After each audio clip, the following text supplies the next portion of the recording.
პირველადი მოხმარების საქონელი სხვადასხვა უბანში არის სხვადასხვა. სხვადასხვა უბანში სხვადასხვა როგორ მაგალითად ერთ უბანში თუ ზეთი არის პირველადი მოხმარების, სხვა უბანში შეიძლება ზეთი არ იყოს პირველადი. ერთ უბანში თუ იყიდება 5 ლარიანი ზეთი აქციაში, მეორე უბანში იყიდება ავედოვი 8 ლარად აქციაში. ნუ ეს უკვე ფასებია, თორე პროდუქტი ერთი და იგივეა პირველადი მოხმარების ზეთის. არა, განსხვავებულია. აი ეს კარგად ამიხსენით ეს რა. აი ნახეთ, ყველაზე იაფი პროდუქტი, მაგალითად, ავიღოთ თემქის და ვაკის შედარება, მე ორივეგან მაქვს ობიექტი. თემქაზე ყველა 5 თეთრიანი განსხვავება შაქარზე სენსიტიურად მოქმედებს, ხოლო ვაკეში არ მოქმედებს. ანუ ვაკეში შაქარი არ აინტერესებს მომხმარებელს 80%. 20% უყურებს იმას, შაქრის ფასი. კონკრეტულად რა. ანუ რატო ვაპელირებ იცით შაქარს? ყველაზე მაღალი გაყიდვა აქვს რა. ჩვენც იმიტომ შევიკრიბეთ აქ, რომ ეს ყველაფერი მოვისმინოთ თქვენი ხედვა და აი ზუსტად მაგიტო ვართ აქ შეკრებილი, რომ მაქსიმალურად შევაგროვოთ ის რეალობა, ის ინფორმაცია და ის გადაწყვეტილება, რის მიღებაც მოგვიწევს და რეკომენდაციის გაცემაც. იყოს საფუძვლიანი და არგუმენტირებული ზუსტად იმაზე. ამიტომ არის საინტერესო ეს თქვენი სხვადასხვა უბანში სხვადასხვა მოთხოვნა პირველად საქონელზე. ხო, ანუ არასწორად რო არ გაიგოს, იმიტომ რომ ძალიან კარგად საუბრობთ და უბრალოდ ინტერპრეტაცია რო არ მისცენ. უბრალოდ სხვა ქცევის მოდელები აქვთ მომხმარებლებს უბნების მიხედვით და ეს არაფერს არ ნიშნავს, უბრალოდ ამას თქვენ ითვალისწინებთ, რომ გაყიდვების. რა თქმა უნდა, იმიტომ რომ არ ვაპელირებთ იქ შაქრის ფასზე, იქ უკვე სხვა რაღაცის ფასზე ვაკეთებთ აქცენტს, რაც იმ მომხმარებლისთვის არის მნიშვნელოვანი, რაზეც ის შემოდის რა. გასაგებია. კარგით, მადლობა ამ ეტაპზე. ბატონო, აი ბრძანეთ და შემდეგ. მადლობა, მოგესალმებით. თქვენ დღევანდელ შეხვედრაზე ერთადერთი დამფუძნებელი ბრძანდები წარმოდგენილი და ძალიან დიდი მადლობა ამისთვის. სიმართლე გითხრათ, ძალიან ველოდებოდით დღევანდელ დღეს, როცა ქსელური მარკეტები იქნებოდნენ წარმოდგენილები, იმიტომ რომ აქამდე 5 ბატონო ჩვენც ქსელურები ვართ. ქსელური მარკეტები არიან, დიახ, დიდი ქსელური მარკეტები არიან, ერთ-ერთი ყველაზე დიდია. თქვენ უნივერსამის დამფუძნებელი 12 გვაქვს ჩვენ და 22 ფრანშიზა. ნუ დიდები არის 600. თქვენ ცოტა განსხვავებული ინფორმაცია წარმოადგინეთ ამ კეშბექებთან დაკავშირებით, იმიტომ რომ ჩვენ დისტრიბუტორებისგან, მიმწოდებლებისგან მოვისმინეთ, რომ მთელი ტვირთი არის თქვენზე, ანუ თქვენ ადგენთ ამ წესებს. ესეთი ინფორმაცია მოვისმინეთ, რომ 2014 წელს პირველად Carrefour-მა დაადგინა ეს მცნება, ესეთი კეშბექის და ბოლო 4 წლის განმავლობაში დინამიკაში გაიზარდა და ზოგიერთ შემთხვევაში 55%-საც გაცდა. რაც რეალურად მათი პოზიციით აისახება საბოლოოდ მომხმარებლის ჯიბეზე, ანუ პროდუქტის ფასწარმოქმნაზე.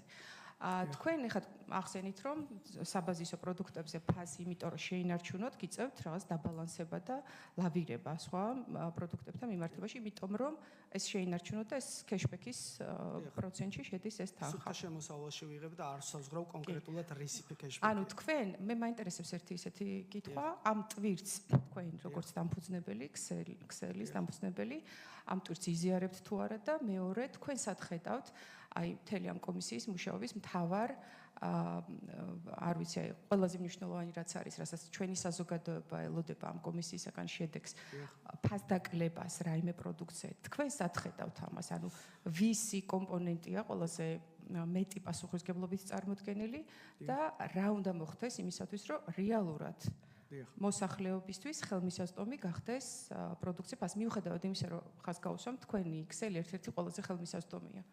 მე მადლობა აღნიშნავ შემდეგ გარემოებას, რომ პირველადი მოხმარების პროდუქცია აღარ ჩამოვთვლი უკვე რამოდენიმეჯერ ჩამოვთვალე, მუშაობს კეშბექის გარეშე მაქსიმუმ 10%-იანი ფასდამატით. მაგის გაიაფება შეუძლებელია. ჩვენ თუ ვართ შეკრებილები იმისთვის, რომ როშენის ბამბანერგა გავაიაფოთ, ეს გამოიწვევს შაქრის გაძვირებას.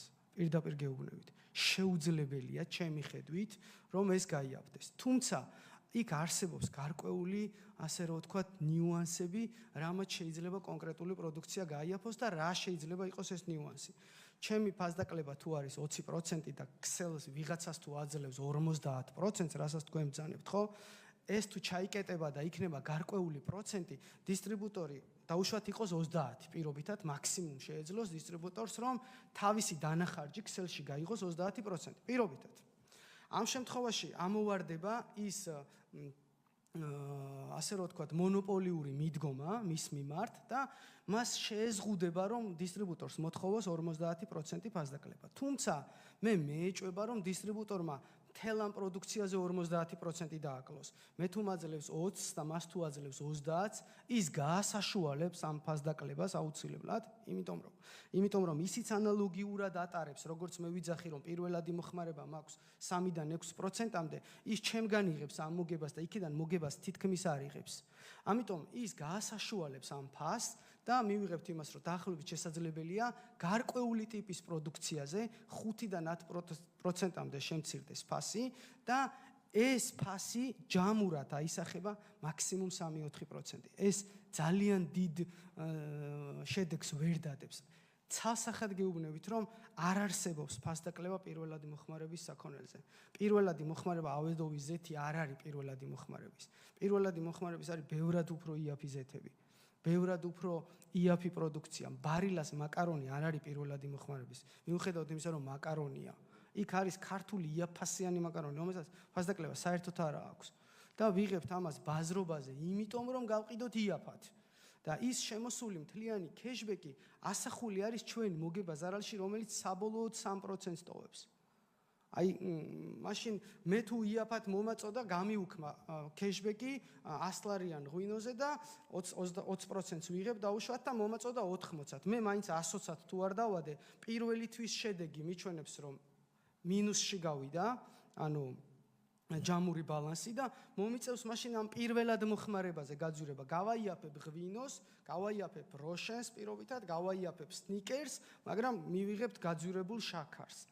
ანუ ჯამურად 3% მაქვს ებიტა, სად უნდა გავაიაფოთ მითხარით? 5%-ს ბიუჯეტში ვიხდი, 3 მიმაქვს მე, სად გავაიაფოთ მითხარით და გავაიაფოთ. ალბათ მსმენელს ძალიან დიდი ის გაუჩნდა თქვენს მიმართ ისეთ საკითხებზე საუბრობთ და ისეთ წარმოგვიჩენთ ამ ყველაფერს, თუმცა თქვენ არ ხართ ერთადერთი, ვინც ამ ყველაფერს განსაზღვრავს. თქვენი მაღაზიათა ქსელი მე არ მინდა შეფასებებში გადავიდე, მაგრამ შესაძლოა არ იგულისხმებოდეს იმ პრობლემაში, რომელიც წავედ დგას და არც ის არ იგულისხმება, რომ მაკარონის იტალიური ვერსია უფრო ძვირი არის, ვიდრე ბაზრობაზე ნაყიდი და აქ შეფუთული. აქ არის საუბარი ერთი და იგივე ბრენდის პროდუქტები, რომლებიც საქართველოში უფრო ძვირი ღირს, ვიდრე ევროპის ქვეყნებში და მათ შორის ჩვენ გვყავდა წინამოსმენაზე დისტრიბუტორი, რომელიც საზღვრიდან თქვენთან მაღაზიამდე 82%-ს უმატებს. ამიტომ აპრიორი არც ის არის, რომ თქვენ ხართ მთლიანად ამ ჯაჭვში ყველაზე მეტად დამნაშავეები, უბრალოდ ჩვენ ახლა ვცდილობთ გავერკვეთ, რომ სად არის რესურსი ამ პროდუქტების, განსაკუთრებით პირველადი მოხმარების პროდუქტების გაიაფების.